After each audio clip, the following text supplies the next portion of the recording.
Hello everyone and welcome back to another DMO news video, and today we've got a new KDMO update which was released yesterday, but yeah, we're covering it one day later because of course I am. This update adds 4 new Digimons to the game. So yeah, starting off with the first one, which is Agumon Bond of Courage from Digimon Adventure Kizuna movie. He is a triple S plus rank and he is a burst mode.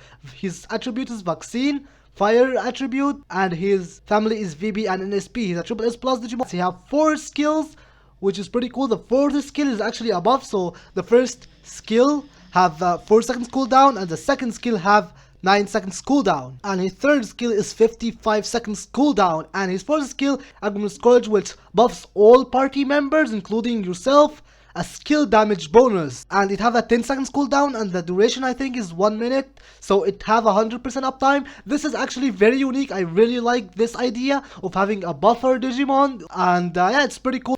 And his attack speed I believe is 2.1 if I'm not mistaken, or 2.0 is something slow, sorry, something quick, not very slow, so it's either 2.0 or 2.1. So yeah, overall he looks pretty decent, I would say. Even though his stats are weak, he is a burst mode, so he's, in terms of damage, he can like make up for his kinda low attack by buffing all party members, and of course being a burst mode, he can of course buff himself with extreme evolution. So I will say he might be a decent Digimon, although his HP is a little bit low. Now the problem is how to obtain him. He is a data summoned Digimon, of course similar to most if not all triple S plus Digimon, which makes this guy kinda bad in my opinion. I already make my opinion clear on data summon Digimon. I think data summon is just way too expensive, but yeah, he is a data summon similar to all Digimons. To obtain him, if you want a tradable item, you will have to do a 100 pulls and it will cost you 2 data summons each.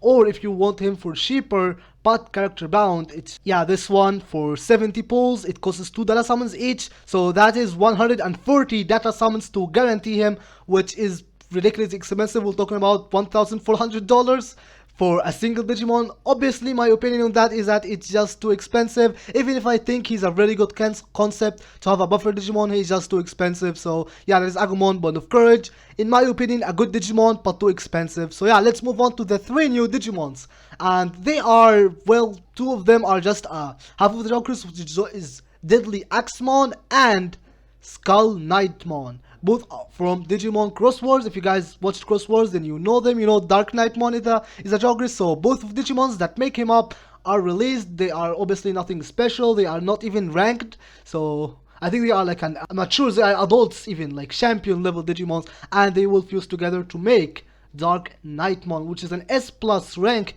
Digimon. He is a S plus Jogris, but the way you obtain him or the way you unlock him is using Evolutor, so he's dirt cheap. Of course you still need 2 cash exclusive Digimon, so he's not that cheap, and he's a Jogris, but he doesn't require Joggership because he's a cross Digimon. He uses cross ships, which you can get 5 from Kulumon, or you can buy it from the cash shop, but obviously don't buy it from the cash shop. So yeah, he's an S plus rank. His stats are mediocre. I don't even know his attack speed, but his attack seems to be a little bit high, so his stats does seem to be nice for his rank. He seems to be only few points short of being an SS rank, but overall, because he's a Jogris, because he's an S plus rank, his HP is very weak, I don't think he's gonna be that strong.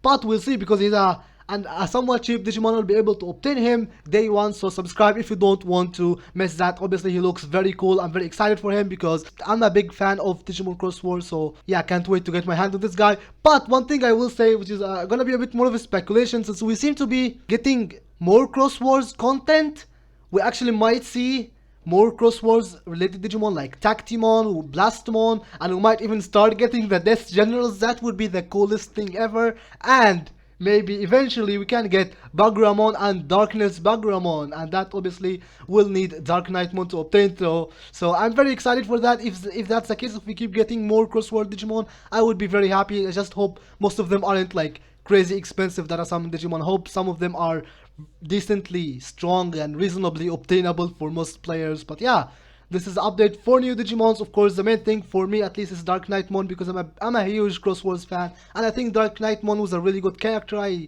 really liked him as a villain. I think he was decent. Not the most developed villain in the story, but I think he's decent enough. He was kind of menacing and mysterious. So yeah, overall pretty decent update. And of course, in terms of events, we will cover them day 1 when they come to the English server. Of course, as always, we have the double stats event. You know how it goes, some EV events, but the main thing here is half stats for some of the dungeons. As you can see, some dungeons will have stats and double the ticket, so that's gonna be cool during the event period. Of course, I did learn the hard way that even though they are like half stats, their skills still deal so much damage, so they will still one-shot you even if you are using Alphamon or Yukin X. So this unfortunately doesn't change much. Even with half stats, most free-to-play players won't be able to obtain them, so they will probably need to nerf their skill damage as well if you want to do them as a free-to-play player with Alphamon or Yukin X. So yeah, honestly, I'm still happy for Darkknightmon because I really like him. I really wish he was stronger. I'm still salty that he's only S rank.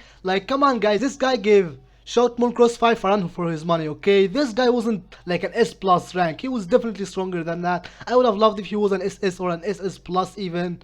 But yeah, it is what it is. And yeah, I think if they add more Digimons similar to Bond of Courage, having a special like buffing abilities, that would be really, really nice. Of course, as long as they are not data summon Digimon, like add more casual Digimons that are more unique. That would be really nice for other players other than whale players, because it just seems that most of the content are just made for whales. So yeah, let me know down in the comments what you guys think about these Digimons. And yeah, with that, thank you very much for watching, and I'll see you guys in the next video.